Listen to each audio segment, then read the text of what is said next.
Glad to hear it. Okay, hi, my name is Jay. On the internet, I'm known as Jay, and my specialty is wearable robotics and robot friends. So I constantly get asked, what is a robot friend? And to me, a robot friend is the same thing you see in movies, Baymax, Star Wars. It's a robot companion that is autonomous that you can interact with. So currently I'm wearing my prototype known as Digit. Sadly, there were some issues with bringing Digit's brain with me because I forgot to bring a portable keyboard, so I can't access his brain. I do apologize. That's on me.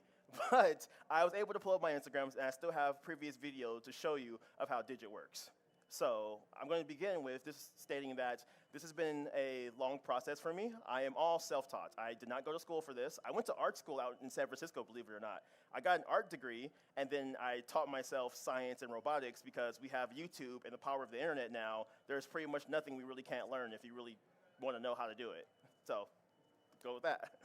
So the first thing I wanted to start off with is, of course, my artist background, which allowed me to design Digit in the way he is. This Digit is designed to be more of like a space bug because I like bugs and I like space. So I just combined the two. As you can see, it's like kind of tilting with me. There is an accelerometer inside of Digit, which keeps him balanced because there have been other of my friends who've made wearable robots. And the one thing that always bugs me is that if you haven't noticed, the human body shoulders are like 30-degree angles, so they're like this on your shoulder a bit.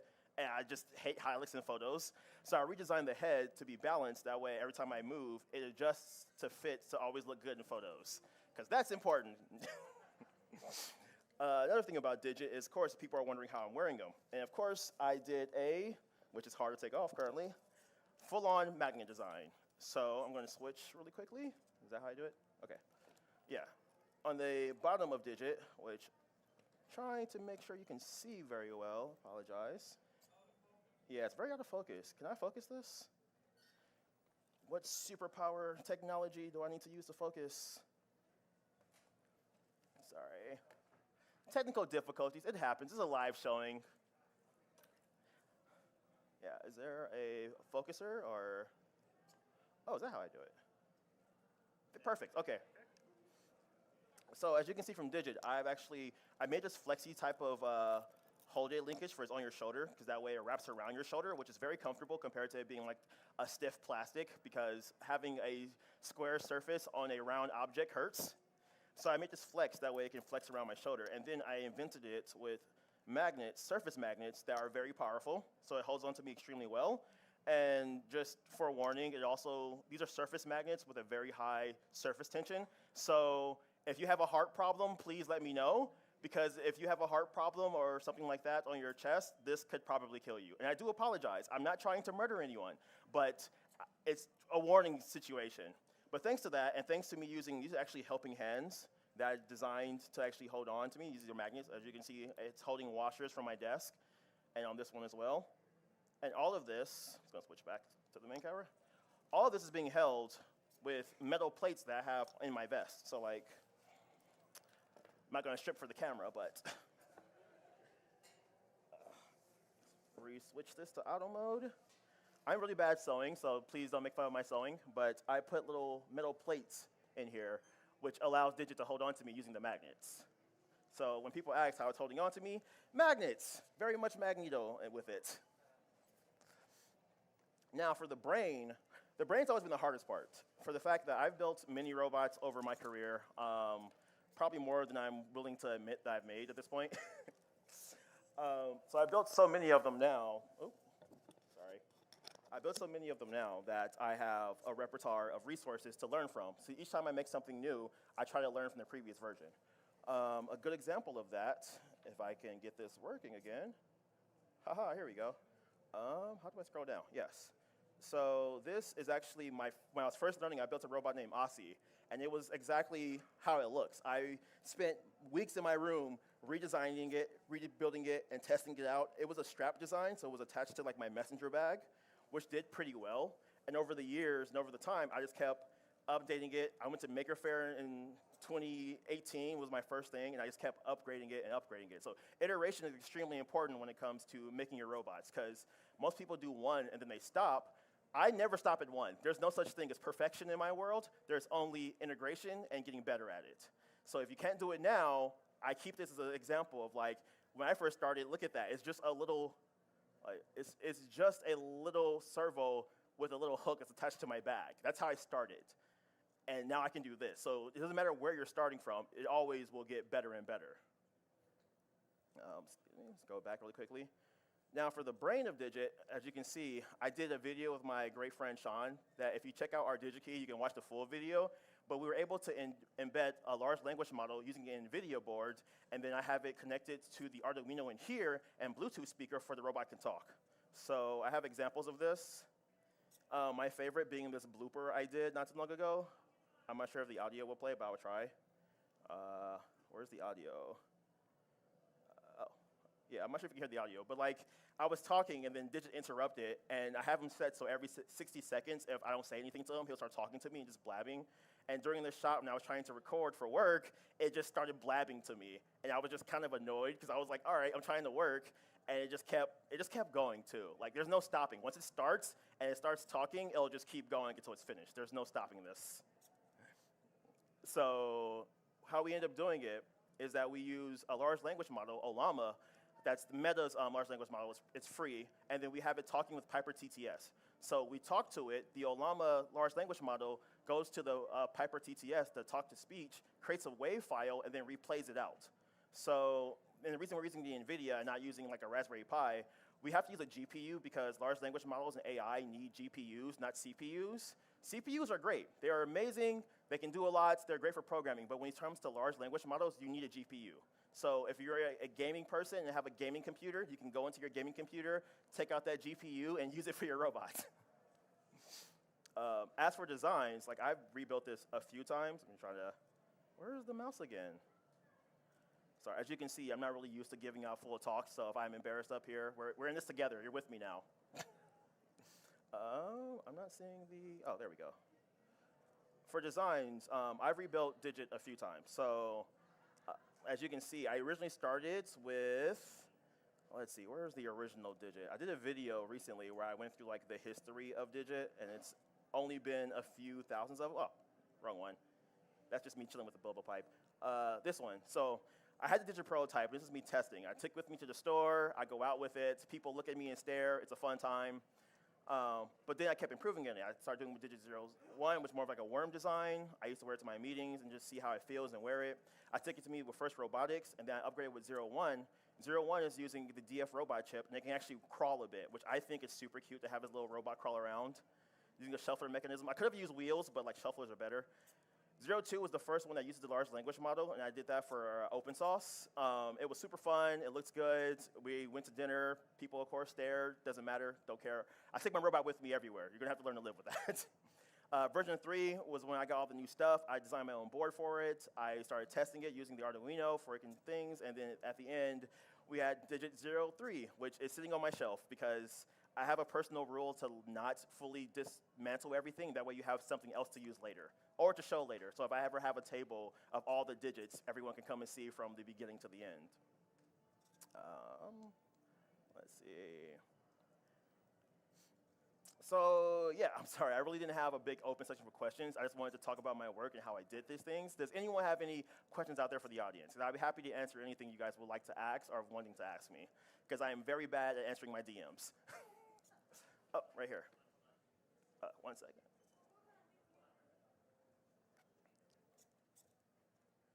My name is Coleman, and I'm wondering what kind of GPU you used. I'm kind of a computer nerd. That is a very good question. So I'm using the NVIDIA Jetson Orin Nano. Whatever GPU was in that, I'm not gonna lie, I'm not the best at computer science. I have a personal rule that you can be good by yourself, but to be great, find friends. And luckily, I have a good group of computer science and programmer friends, and I just kind of cry to them and like beg them for their help constantly. But the NVIDIA is the best way to get a small portable GPU system. The only issues I've been having recently is that it is very power hungry, so it needs about 15 to 19 voltage of power, and not many power sources are like that or portable. I can actually show you.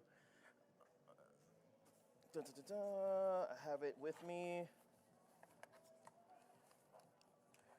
I am using a Van-bound lithium battery portable thing to run the NVIDIA board.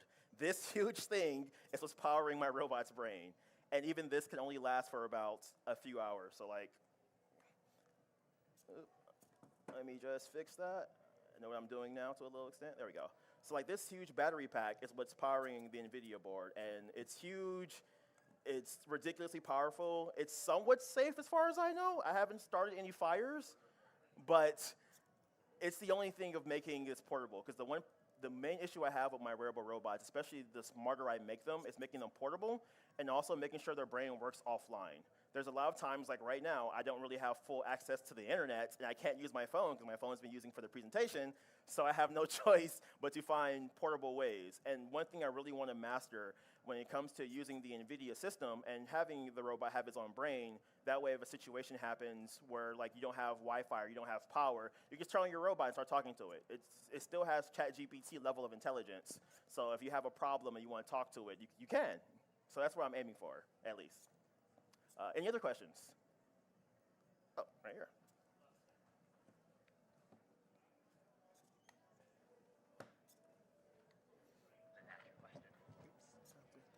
Hi, my name is Quincy, and I'm just wondering, if you were to take that on like a roller coaster or like the cup spinning rides, could it still like grip to you, or no? That is a very good question. It can, because of how strong the magnets are. So I have the same magnet that's in the tail that's in the shoulder. So like I'll show you for kicks and giggles for the internet to laugh at me later. This thing keeps happening to me a lot where I try to take it off and then sometimes it'll grab my shoulder. And when it does this, it becomes a little bit hard to take off. So like I've like had situations where I've like walked by my refrigerator and it grabbed onto the refrigerator and I just get tugged. So I'm not really worried about it not holding on to me anymore. It really depends on like how strong the magnets are, how I'm holding it, and how I'm wearing it.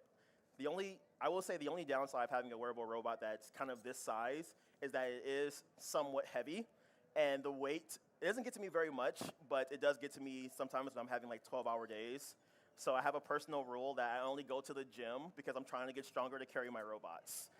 So I have a whole routine just for my shoulders, just so I can be like, for my robots, for my robots, for my robots, and that's the only downside to it.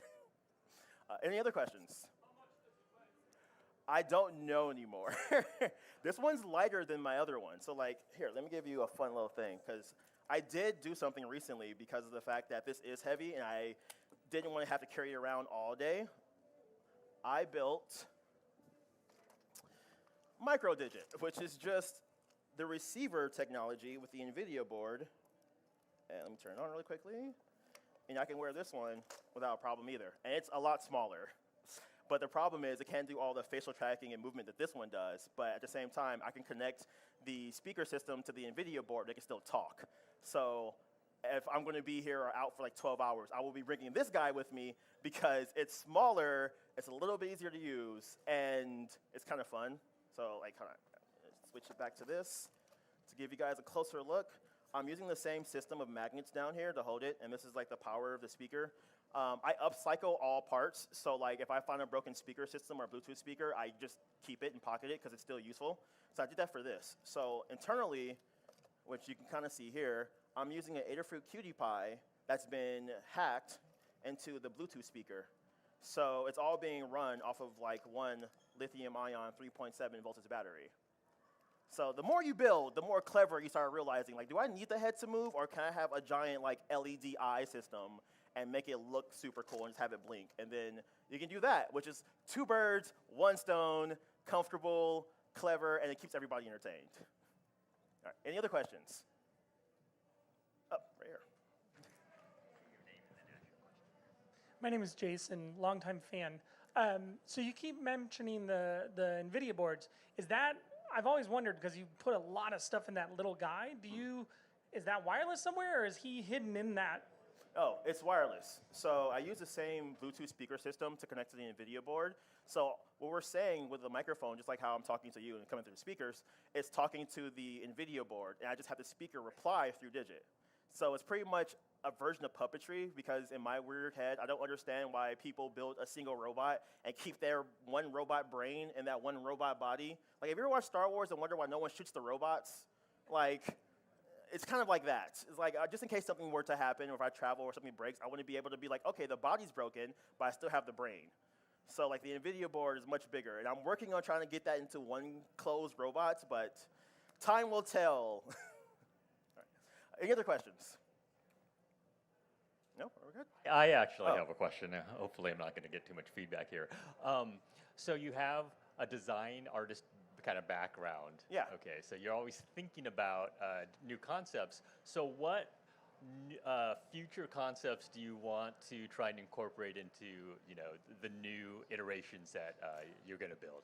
Okay, so fun fact, recently I finally found a very small power source that can fit inside Digit, so it'll make them a little bit heavier, but thanks to that, I can include the Jetson with it that will also allow me to have the facial recognition, because if you can get the Jetson board to do facial recognition and do the voice text speech, you can start integrating both of them to do different things. So I'm working on a robot right now that I've named Orbit, and I'm going to be training Orbit on facial recognition for it to know who I am and some of my friends are. So when people come over, it'll know who you are and say something about you, or like roll over and start talking to you. The main things, especially when it comes to robotics, if you want it to be more integrated, you think of your own human senses. So you think, do you want it to be touch sensitive? Do you want it to have sight? Do you want it to be able to hear you? Think of that when you're designing into your robot if you want it to be extremely interactive. Because, I mean, we're a perfect example of the most interactive creatures on the planet. We can't get more interactive than this. All right, I hope that answered your question. All right, we got 10 more minutes left. Does anyone have any more questions? Oh, cool, right here. We got 2.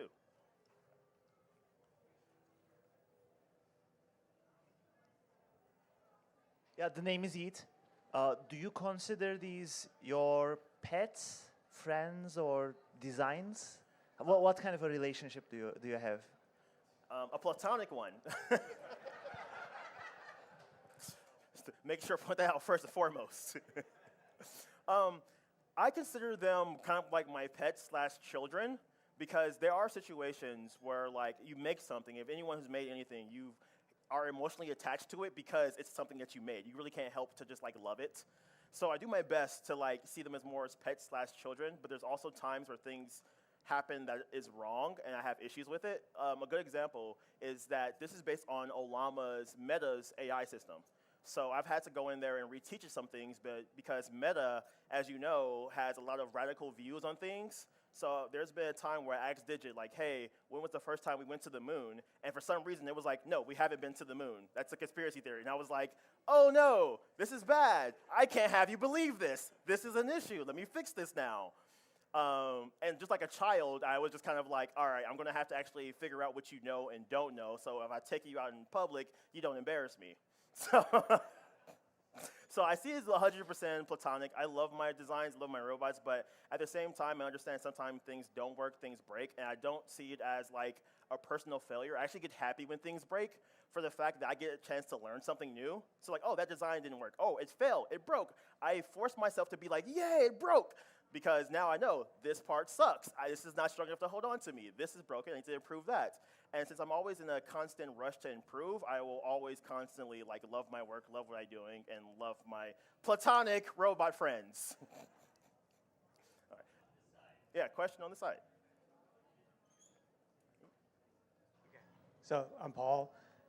I'm wondering about the architecture of your robot there. I mean, because that battery is not on your shoulder.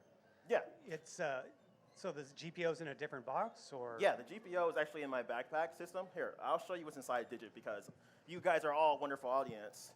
I've designed Digit to have this weird shell, of course, which also has the number on it, 04, for I personally know how Digit's working. But I can lift it up, and inside you can see all of the wiring, how I have Digit designed. So in here, you can see I have a little LED for I can kind of see in here because there's moments where I can't see what's happening, but there's a Bluetooth speaker here which connects to stuff.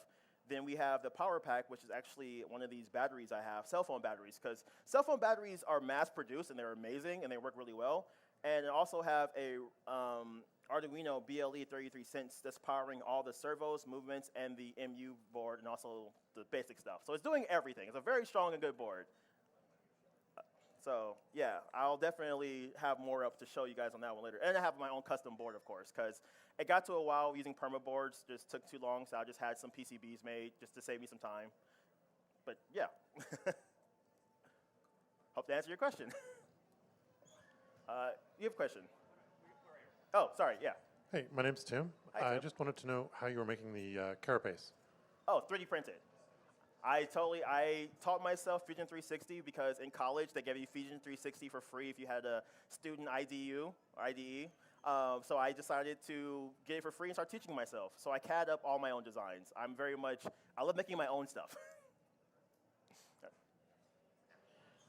My name is Donnie. Is it waterproof? Great question. It is not. I have learned the hard way that nothing I currently make is waterproof.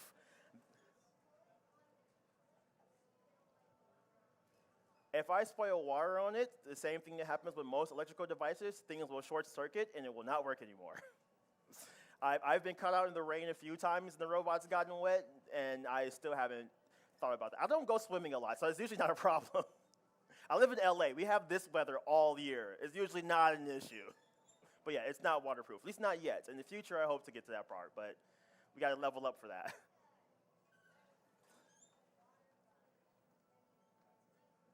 I'm sorry, can we give the microphone again? Because I can't hear him.